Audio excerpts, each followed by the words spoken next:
Have you ever wanted to learn how to use LinkedIn to grow your e-commerce B2B? Well, we're going to talk about that now on the E-commerce Revamped podcast.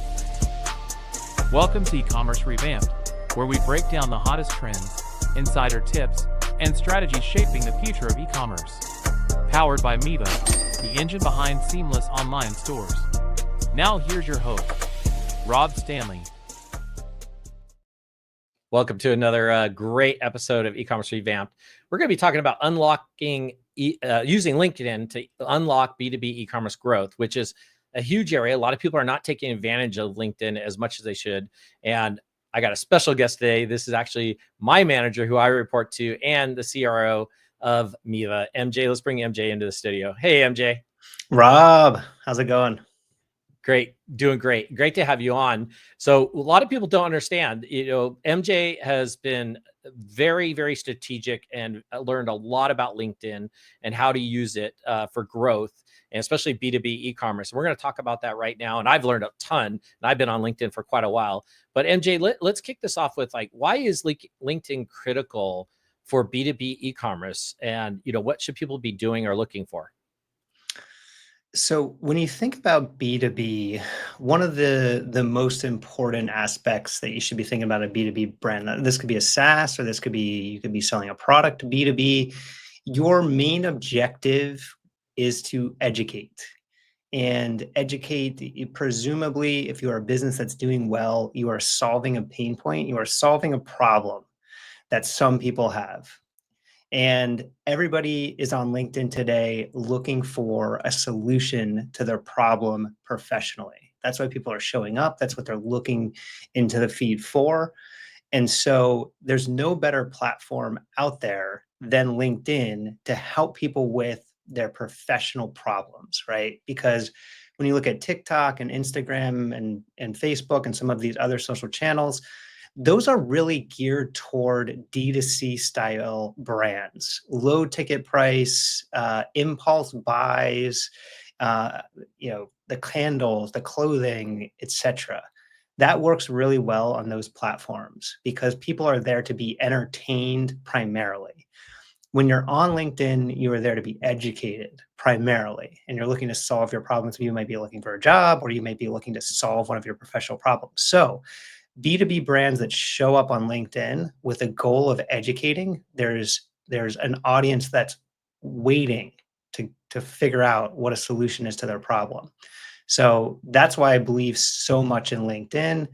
And it's one of the largest social platforms out there with over 1 billion users on it. The number of active users has been skyrocketing over the last few years. And if you're a B2B brand, you need to start thinking about LinkedIn. It has to be part of your strategy, which now it is here at Miva. Yeah, that perfect answer to that. And, let's talk a little bit, MJ, about what is kind of the first steps that maybe some of these B2B e-commerce companies should be taking to start growing on LinkedIn? Yeah, great question. So first of all, the branded page is pretty much dead. And so there are some brands that do a decent job of this, but for the most part, people want to hear from people. People are interested in people. People are not so interested in your company's brand page. So the number one mistake that most companies are making on LinkedIn today is that they're just posting from their brand page. They are highlighting maybe case studies, some customer stories. All of that is very logical. But again, on any social channel, mostly people are there to hear from other people. Okay. So the one thing that you have to do as a B2B brand is you have to start thinking about the employees that work for you, what their story is, what their interaction with your brand is, and start telling your brand story through them. Because the most important thing is to have employees at your company start to build their own profiles up. Again, people want to hear from people.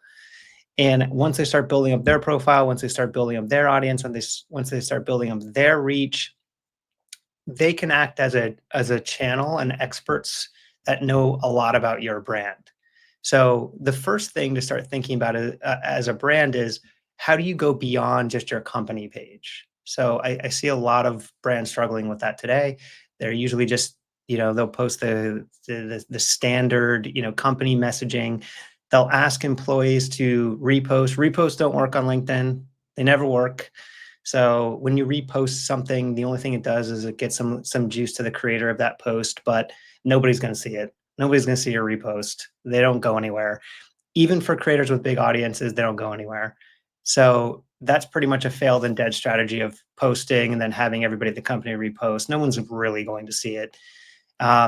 What you need to do is start building up the individuals on the team, helping them build their audiences out, help them with their LinkedIn strategy so that they can start telling the brand story from their own accounts. So that's the one big piece of advice that I would give to B2B brands who are thinking about, how do I get started? How do I start thinking about this?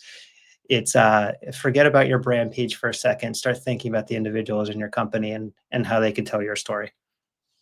Yeah. And as people that post like MJ and I, we are happy when people repost our stuff though. So that's very nice of them. Here's what reposts do, real talk. Real posts, they juice the creator's content, right? So if you want to build an audience and you're listening to a top creator talk about how he's building audience, and at the end of this post, they say, repost this, repost this, repost this, go look at their posts. See how many times they have reposted, okay? And then make up your own opinion on, are they growing because they're reposting? Are they doing the thing that they're telling you to do? I tell people to repost my content because it gains reach for my content. I rarely repost somebody else's content. I rarely do because I've studied the LinkedIn game. Reposts are not doing much. They're not going to gain much traction. So just FYI on that. If you're sitting around LinkedIn and your strategy is, I think I'm going to grow my reach, I'm going to go find some good posts, I'm going to repost those to my audience, that is not going to grow your account. It doesn't really help the reposter. It only helps the creator of the post. Yeah, absolutely. So MJ, let's say like for instance, here at Miva, we are posting on our Miva page on LinkedIn. A lot of us in the sales and marketing department are posting and putting regular content out. Now, when it comes to direct messaging, you've probably seen a lot of it. I've seen a lot of it.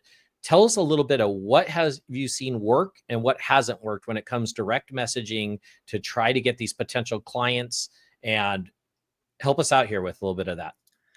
Yeah, so I'm a massive fan of DMs on LinkedIn. I think they work. There's a lot of success stories out there. You don't have to look far to see some success stories of people who have used DMs to build a solid business. So I'm a big believer. So a couple steps before you can start to gain traction for DMs. One, I think you need to start with a base level profile that looks professional. A lot of profiles that I see out on LinkedIn, they don't even have a banner. They don't have a featured section. Their about section is too wordy and hard to read. Nobody's ever going to get through it. And they need to make sure that they're making good first impression. Why? As soon as you DM somebody, what's the first thing that they're going to do if they don't completely ignore your DM? They're going to look at your profile. They're going to make a split-second judgment on if this is a person who is worthy of me reading their DM, or should I just ignore this person? Are they legitimate? Are they not legitimate? And so the first thing that someone that wants to have a successful DM strategy should do is first figure out their profile. You don't have to spend hours. Literally in 1 hour, you can spruce up your profile in a way where your about section is crisp, your banner looks professional. It doesn't have to be super fancy. Just have one and make it look good. And you have a good featured section and a very professional looking profile photo. Once that has done, you have a good first impression, and you're ready for kind of the next stage, which is thinking about your content. Now, I've seen folks nail a DM strategy without posting much content. So you don't necessarily need to be posting content, but I highly recommend it, and figuring out what your content strategy is, because that's probably the second thing that someone looks at is, are you posting content? Do people engage with it? If you have a post that has 300 likes on it, you're getting 300 likes every time you post, then the person that you're DMing is thinking to themselves, what does this person know? Because they have an audience who's following them, who's engaging with their content. So that by proxy is saying this creator knows something. They may know something that I don't, and it gives you legitimacy. So once you start posting content and building an audience, that's going to make the DM strategy easier. And then I would say after that, the things that work really well from a DM perspective is you can send a connection request without a message on it. That is fine. Those get accepted. You'll have an acceptance rate of probably 20 to 30%, depending on how your profile looks. And depending on if you are relevant to the person you're sending a message to. So if you're just staying within the LinkedIn limits, which is you're sending 10 to 20 connection requests a day, you can just send them without a message. That's totally fine. You'll probably get 20% of them accepted. After that, it's a short and sweet message to whoever you're sending your DM to, and it is not a pitch of your company. So we've kind of heard the term pitch slapping on LinkedIn, and pitch slapping is just when you've seen them before, or you probably have gotten them, you just dive right into a pitch. Hey, Rob, this is MJ. I saw your profile and I think you'd be perfect for our product X. Would you like a demo? Never do that. If you do that, never do that. Stop doing that. Stop doing that immediately. Those will get rejected almost all the time. Nobody wants to be pitched anymore. Nobody wants to hear about your product. Nobody wants to hear about, the latest and greatest, right? So stop pitch slapping. Don't pitch in the first comment. Take a look and research the person that you're reaching out to, and maybe ask them a question about a problem you think they have. So, for example, if you've done some research on their website, you are selling an e-commerce product, and they don't have related products. Now, as a sales rep, you may know that related products are going to boost the average order value on average by 10%. And you could say something like, I see, you're running your e-commerce store. Looks like you're doing a great job. Notice you didn't have related products. Is that something that you've ever considered? That's all you have to say. You don't have to pitch your product. You don't have to tell them you're going to double their sales. You don't have to tell them you're going to increase their sales by 10%. In fact, don't say any of that. Just ask them a question. Is that something you considered? Why? It allows them to give a quick yes or no.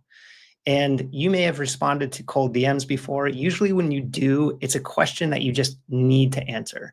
Like maybe that person was thinking about related products earlier in the week and they get that DM and they're like, no, but I've been thinking about it.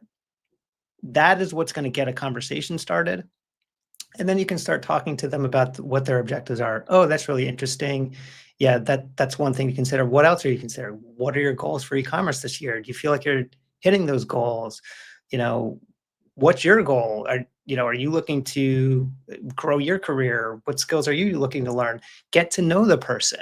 You can do this over like 40 to 70 messages. You don't need to, and I would recommend a longer conversation where you're getting to know them. So once you've done that, once you've gotten to know them, once you really understand the problems that they're facing, and by the way, they're messaging you because they're having a conversation with an expert. You're like giving free advice. They're, if it's the case of Miva, we're talking about e-commerce to them. So they're, I was thinking about this in e-commerce, or my sales were down last week. I don't know why.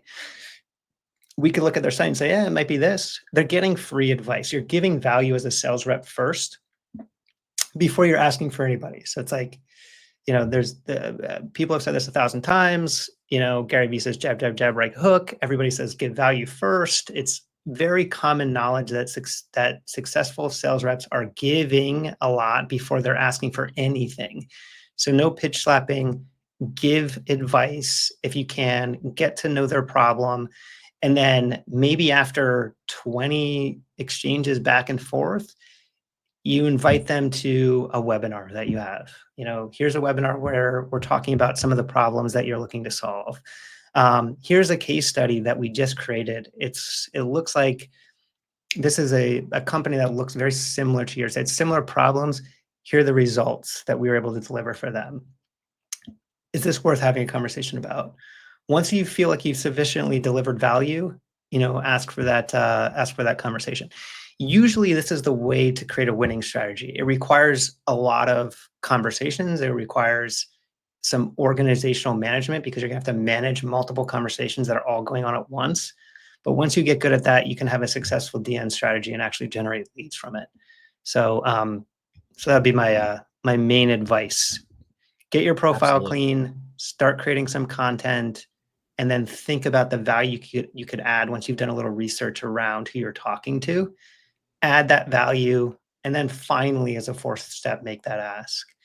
If you're following that over the long haul, you will start to gain some traction. Absolutely. I followed this strategy. MJ's taught me this strategy. Give you a great example. Yesterday, I think I probably looked at about 20 profiles. Of those, about 10 were qualified, because first of all, just looking at their profile and see what they're doing, can see whether they're qualified. I DM'd about 10 of them, and before the end of the day, I had 3 replies. That's a 30% reply ratio. Now, That's they were very simple good. replies. Yeah, and it's great, but it started the conversation. That's all we're looking for, is to start a conversation. And Yeah, 30% exactly. is great. Yeah. 30% So is MJ, amazing. yeah, I love it. And I a mean, lot of this we is would kill for that on cold email, right? We would kill for 30%. We'd be happy with 2 to 3 or 4% response rates, right? right. You're talking about a 30% response rate. Now we're kind of circling back to why LinkedIn.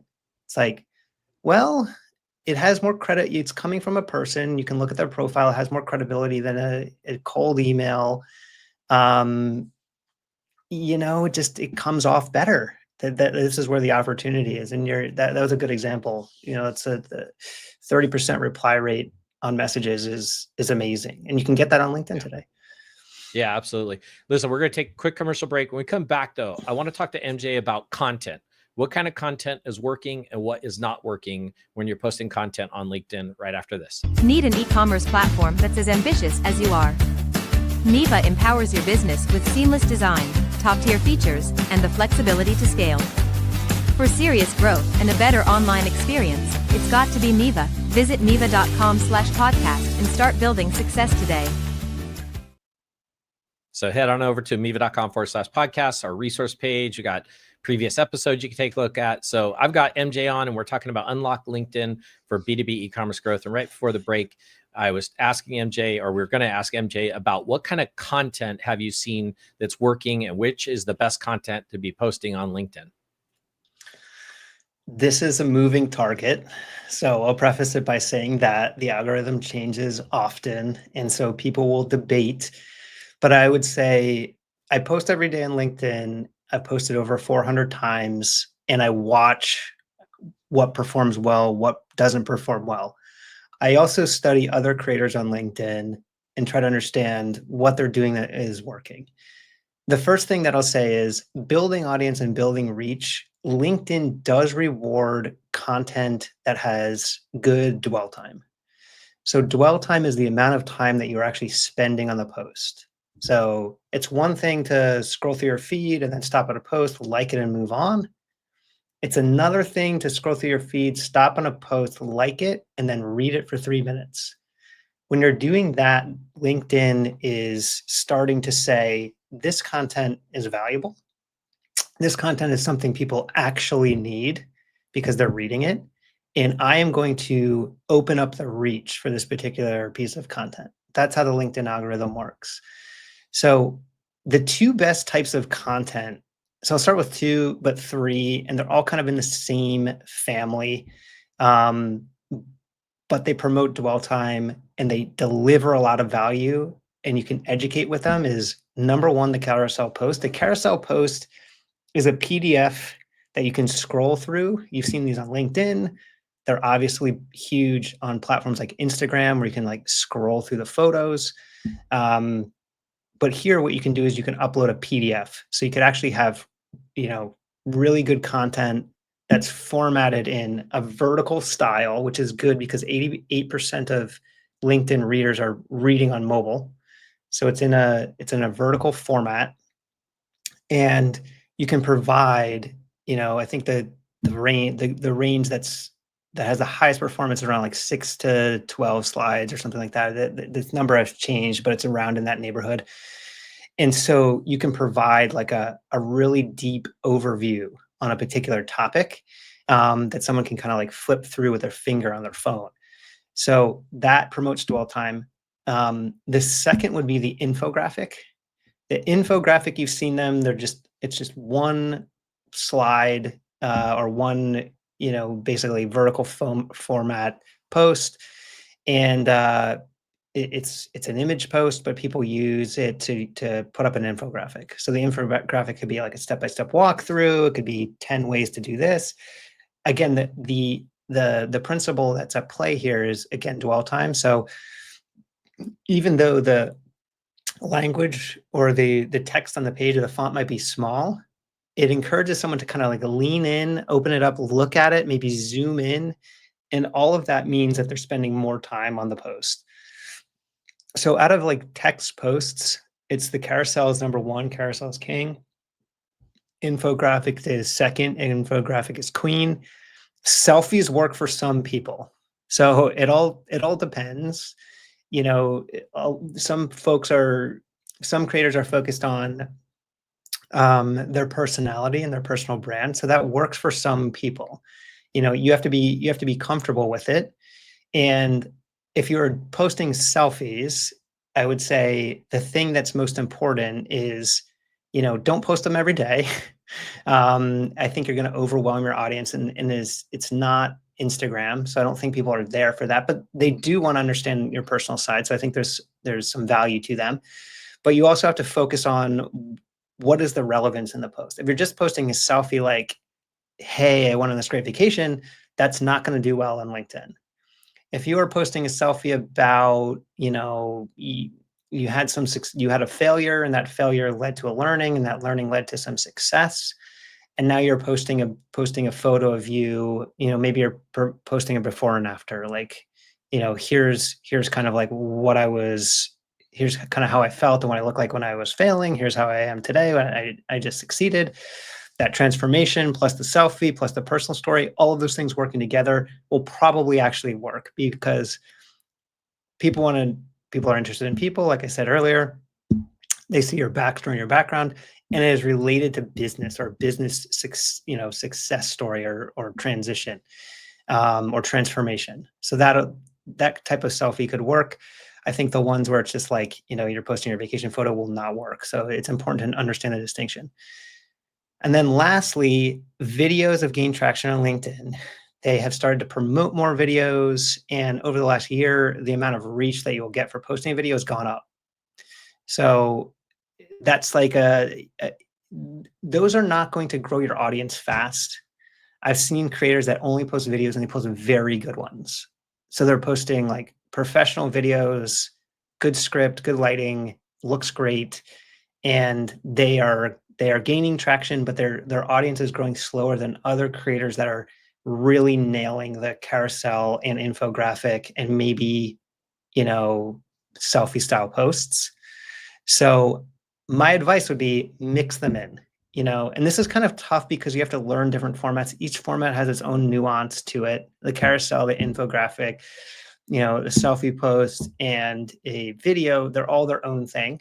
So they all have something, they all have a skill set that needs to be learned. But if you want to grow and build credibility and build authority at the same time, the best thing to do is start to learn each one of them. And I would start with the text posts because they're easier, and most people feel more comfortable writing a text post than they feel comfortable on camera. So I would start with just a basic carousel post, then start learning infographic posts, maybe weave in some selfies with personal stories, and then finally progress onto video. But that should be in your strategy. You should start thinking about video, and you should start thinking about varying content. Last thing I'll say is that you also want to vary content because you don't want to be a one-trick pony, not because it gets boring, but it does, but because the LinkedIn algorithm will start to deprioritize your content if all you post is carousel posts. So what I like to do each week now is I post 3 carousels because I want to post as many as I possibly can without LinkedIn penalizing me for just posting the same thing. So Monday, Wednesday, Friday, I post a carousel. On Tuesday, I'll post that infographic post. Once in a while a selfie, but rarely for me. It's just my posting style. And then Thursday, I'll try to post a video. So now what I'm doing is I'm varying the content up day to day. So I'm not getting penalized for being a one-trick pony. and I am maximizing the level of reach, because right now I want to keep on building my audience. In the future, I may say, look, I want to just build more authority, or I want my audience to get to know me better. And then maybe I'll post 2 videos a day on Tuesday, Thursday, or I'll vary that up. But right now my goal is audience growth and reach. So those are the tools that I'm using. And I find that carousel is the number one to get me where I want to go. Yeah, that's perfect. I'm glad you mentioned that, because I've been doing carousels as daily just to try to build up my audience. And I was just thinking about, I need to get an infographic in there. Where can I do a video or maybe an image to interact, to kind of change it up and keep that algorithm. And like selfies too, right? Like you have a great personality. Like you're great on video. You have a great personality. Like those personal things are interesting. And again, it's like, not every day, but if once in a while the audience is kind of, here's another point about LinkedIn, which is most of the things that we post about, you can learn on Google or ChatGPT. Like the information's out there. Like if you're trying to learn SEO or e-commerce or digital advertising or or cold email, a lot of the things that people post about on LinkedIn, you can find that stuff elsewhere. So why do people pay attention to LinkedIn? It's the personal story along with the information or the education. So they want to kind of like know how you did it. They want to know your story behind it. That's what they want to understand. So, so those things are important. It's important to weave that in. I want to talk a little bit about tactic and some of the tactics you've seen. And before I have you answer this, I want to give an example. So I've known MJ probably about 7-8 months now. I've been working with him, and I learned a lot from him on LinkedIn. And one of the things I learned that really kind of transitioned, besides posting daily, by the way, at least Monday through Friday, was the format of my posts. And I just, I'd create these posts and they were just they were good, but they weren't formatted correctly. And it was really crazy how the algorithm looks at the formatting of it. And once I changed my format, I saw things really take off. Now, MJ, I know you're always on LinkedIn. You're always looking for where is that little edge, maybe on whether it's a DM or whether it's a type of post or the way you post or something like that. What kind of tactics have you seen that really caught your eye, say that recently, that you can maybe share with everybody? Yeah. So as far as format goes, I've seen different styles work. So I have seen creators post long paragraphs and have their posts crush. It's rare, but I have seen it happen. So there's not one format that everyone should use all the time. I think different creators have different styles and different ways that they want to communicate information. So I will caveat this by saying that this is not right for everybody. But if you are a new creator and you are just starting out, there is a format on LinkedIn that works better than any other format, and it's the way that you structure your post. And I think the reason why it works is because it's easy to read, and there's kind of like a narrative and a natural flow to it. So if you think about any Pixar movie that you've just been sucked into and you were just like engulfed in this movie, you will see that mostly they follow this. If you really break it down, they're following the same format almost always. Main character has a conflict, right? There's some issue. They're far away from home. They long for home, whatever. There's a problem. There's a conflict. Some things happen, they start to solve this conflict, and then they end up in the opposite of where they were in the beginning, right? Like they were looking for love, but they were working too hard. At the end of it, what's going to happen. They were going to find love. Like you already know from the first 10 minutes what's going to happen. It's the opposite of where it started.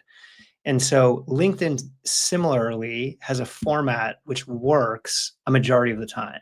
And so the way to format posts on LinkedIn is you are starting with a hook. Your hook is the line that you're going to see on the post before you click more, read more.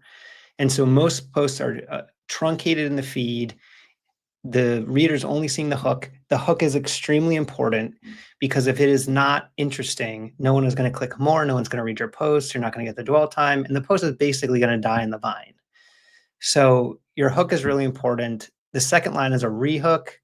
that is either like reestablishing your hook, or maybe it's even a contradictory statement to your hook, but it's that second or third line that you can also see without clicking more. So that's your hook and your rehook. Those two are ultra critical. Some creators say if you're going to spend your time on a post, spend 80% of the time nailing those. There's a lot of advice on how to make those great out there. I talk about how to make them great, but that's how you start. You have your hook and your rehook. And then normally after that, there is some sort of problem solution. This is like the conflict or like the conflict resolution or whatever in a movie. So you're stating a problem and you're stating a solution. So, you know, maybe you're talking about LinkedIn. I talk about LinkedIn on LinkedIn. I'm saying, you know, I used to have trouble growing on LinkedIn. Then I did this. Now my content is doing better. So there's a transition in there, which is like a transition from not doing good to good. People can see themselves in that. There's a signpost in there. So after problem solution, you got to like weave in a signpost. A signpost is, if you think about a physical signpost, it's telling you about something, like where something is going, or it's telling you about like, you know, you're finding directions like where to go. A signpost in a LinkedIn post is something that tells you that you've been there, you know, you've actually gone through and you've experienced this, because showing is better than telling on LinkedIn. Going back to what we talked about, establishing like the personal story and the dynamic behind that. If I came in and I just said, here's how you write hooks, that is not going to be as powerful as to say, I was bad at writing hooks. I learned 3 things. Now my last post got 100,000 views. You're going to be like, wow, the post got 100,000 views. I would love to get 100,000 views. His content wasn't working. Now it is working. My content isn't working. So I'm in the spot that he was in. I'm in the seat that he was in. I want to read this. I want to understand how I can see myself in it. So your signpost is like, I've done this. And that's super important. Nobody wants to read the post that you just regurgitated from Google that says, you know, here's how you write LinkedIn hooks. No one cares. There's a million people talking about that. You have to talk about your experience with it. That's a signpost. So problem, hook, rehook, problem, solution, signpost, body. Body is the actual education, how to do it. It could be a step-by-step flow. It could be more in what you've done, but it's usually like 1, 2, 3, 4, 5, 6. Here's 6 hooks that really work. Here's the 6 hooks that I use that, you know, that I get up 200,000 views a week from. Okay. So that's your body, that's your education. That's the meat of the post. After that, you typically have some sort of power ending. What does a power ending do? A power ending ties what you talked about in the beginning of the post to close out the post, right? So you will reference something and say, you know, so if you are, and this is another good tactic, you start out by saying I, that gives you credibility that you've had experience with a problem. And then you end saying your. When you end saying your, that gives you ultimate authority. You are saying, I saw this problem. Now you are educating someone. You're talking to someone as if you're in the teacher role. So you start with I had this problem. I got better. I tried these things. And then at the end, so if you're looking to get your content to grow, you should be doing these 10 things. That would be like the power ending, tying into the beginning, and then a CTA at the end. And a CTA is easy. Do you want them to like it? Do you want them to comment? Do you want them to repost it like we were talking about earlier? Do you want them to comment about the type of hook that they like the best? Whatever it is, but you're promoting engagement, and you're inviting them to engage with your content. That's the CTA. So that's the winning structure if you want to post. Now, that's, again, it's not for everybody. If everybody posted that same structure, it'd get boring, and some other creators like to post longer narratives, and it usually works for them. But if you're just, it works for some people, but if you're just starting out, don't do that. Don't write the long-winded narrative with like 5 paragraphs. Nobody's going to read it. They're only going to read it once you gain some authority, and you have to earn that. So if you're just starting out, you're trying to build your audience, follow this format, make it short and simple, make it short and sweet, and educate, tell your experience, and then you'll start to gain traction. That's you know, that's the best advice I could give on formatting. It's perfect. It's perfect. You know, and I've used a lot of this to really grow my LinkedIn. And like MJ said, over on LinkedIn, MJ has great information, everything he just covered plus more. is on MJ's LinkedIn page. And a lot of it I've grabbed from there. I've learned a lot about carousels and formatting and DM, strategies, and just took what I did and added these extra tools and these extra things that MJ's been talking about. So listen, if you like what MJ's doing, MJ, how do they find you on LinkedIn? Because I definitely want people to go over there, see your content, follow you, because you're always posting great stuff. So tell everybody how they find you over on LinkedIn. I think just search for MJ Jaindl. You'll find me over there. Give me a follow. I like to talk about growth on LinkedIn because it makes sense on the LinkedIn platform. And I like to talk about social selling. So what we're doing here at Miva, how we're leveraging is social media, LinkedIn, to help us grow here at Miva. I talk about e-commerce a little bit here and there. And come give me a holler. Come give me a shout. Yeah, absolutely. Yeah, perfect. And for those that are listening, MJ, last name is Jaindl, which is Jaindl. You can search that over on LinkedIn. Be sure to follow him. Always great content. I'm doing a ton of stuff on AI for e-commerce since I've been in the e-commerce world for 20 years. You can always look me up. I'm on all social media and everything. MJ, thank you so much for coming on E-commerce Revamped and talking about LinkedIn and all the different strategies that, for B2B, and even not just for B2B, if people are just trying to grow their LinkedIn channel. Great information, and appreciate you being on and sharing all that. Thanks everybody for listening. Be sure to tune in to the next episode coming up. Thank you. Thanks for tuning in to E-commerce Revamped. Ready to take your e-commerce business to the next level? Visit Miva.com for the tools to build seamless online stores and unforgettable customer experiences. Until next time, keep your carts full and your customers happy.